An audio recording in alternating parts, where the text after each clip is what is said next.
John Spencer. Hey, happy Friday. What's going on? Great guests continue on. Don Pannell, Riveting Radio Real Estate, presented here. And good morning to you. Good morning.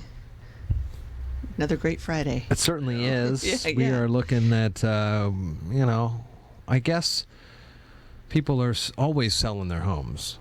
Always selling and always looking, it seems like. I mean, it's like anything. It has kind of peaks and valleys, but people need to buy a house for a variety of reasons, and they need to sell a house for a variety of reasons. So, and home ownership is still a thing. Yeah. So, Is it still? I mean, are we still in the sense where that is an end goal? You know, you talk a lot about the shifting demographics and Right. millennial changes, and people are maybe only able to rent a little bit for now. But is that? I mean, is that something that people still want? They want their own plot of land as best they can. You know, yeah, it is. In fact, I was just reading a deal about that. Maybe we'll have to talk about that next time or something.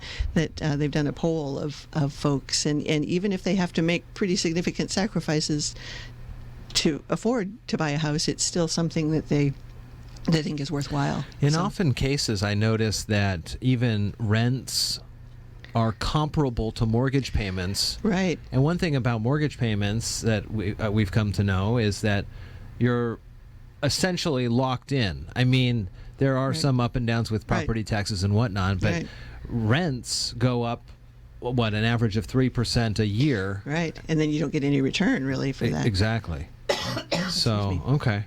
So it's Yeah. always good to think about. And if you're thinking about renting, it may be daunting. You think 30 years out, but I mean, at least for us, that time has flown by. We've been in our house, I don't know, probably almost 10 years now. There's got to be less of a trade-off, right? I know the other argument people make is, well, you know, when the pipes break and, you know, the lawn needs mowing, the homeowner takes care of that.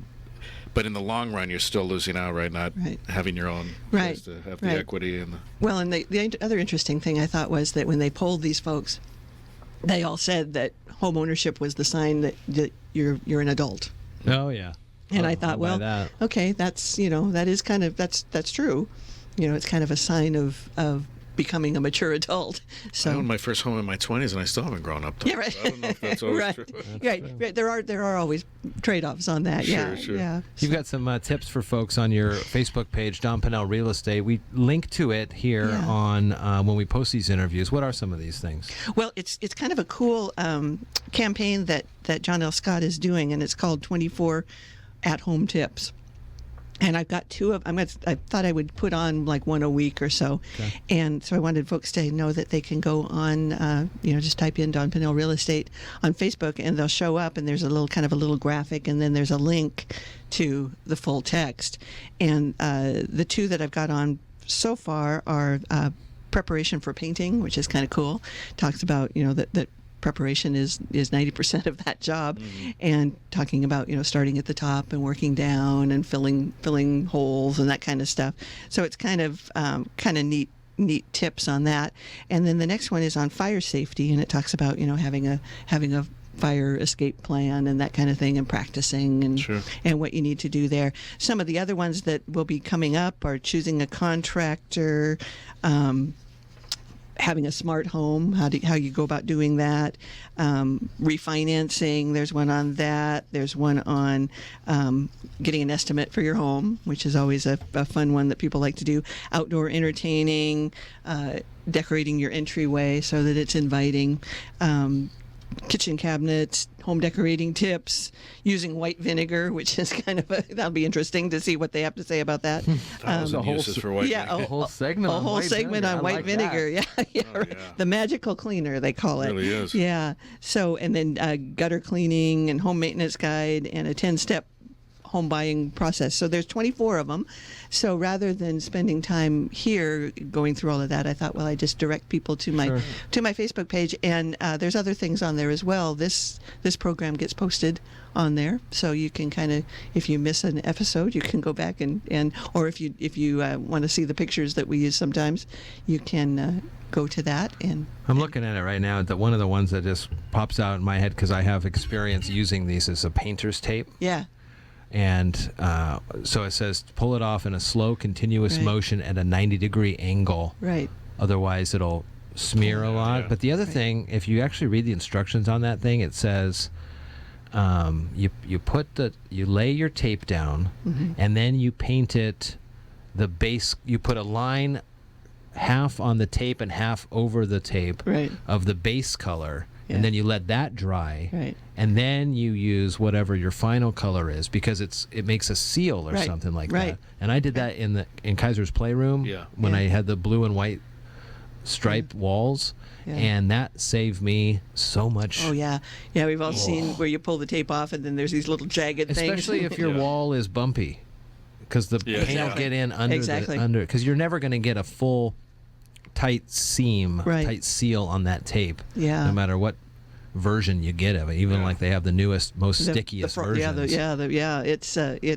It's surprising how that can, and again, they always say preparation is 90% of the project. If you've done, once you slap paint up, it doesn't take a it doesn't take that long. Yeah, it doesn't take that long, and really, it's an easy way to freshen up your house. I mean, it's not only does it cover up marks and stuff that are on the walls, it takes care of any odor that you might have that's kind of seeped in, especially if you use the product that kills the odors and that kind of stuff. It's an easy way to make it look like it's new when it's really not. I know a lot of young generations are growing up in homes, and all they know are like smart homes, maybe. But what do you find with your clients? Are a lot of people looking for that? Or, I mean, do they want a house that lights up as they drive in and turn the corner and everything's turning on and the oven's cooking? Or do they want kind of old-fashioned simplicity? I mean, what, do you find a lot of people looking for smart homes? Not in this area as much. Probably in the bigger cities, you're going to find that more. But it is becoming a thing. Especially the opening, turning on the lights as you come in is a huge thing, just for safety, if nothing else. Sure. So I'm finding a lot of people still aren't at the place where they're willing to trust that as much as it looks good on paper, but in practice not so much. The house that we talked about last week or last time had that geothermal heating, and that's hard to explain to folks. I mean, just because around here we don't see that very often, and it's a huge outlay initially to put it in, because you've got this big maintaining thing, and then you've got all of the pipes and stuff, but once it's in there, then it's great. So in this case, the seller has already gone to the expense of putting that pretty expensive system in, and then now the person who comes along and buys it now gets to reap the benefit of that. So and it sounds to me like it's kind of a wave of the future, because it's efficient, and it's around here. The ground, we don't have the wild swings of temperature like they do in some other areas. So the ground is going to pretty much stay constant.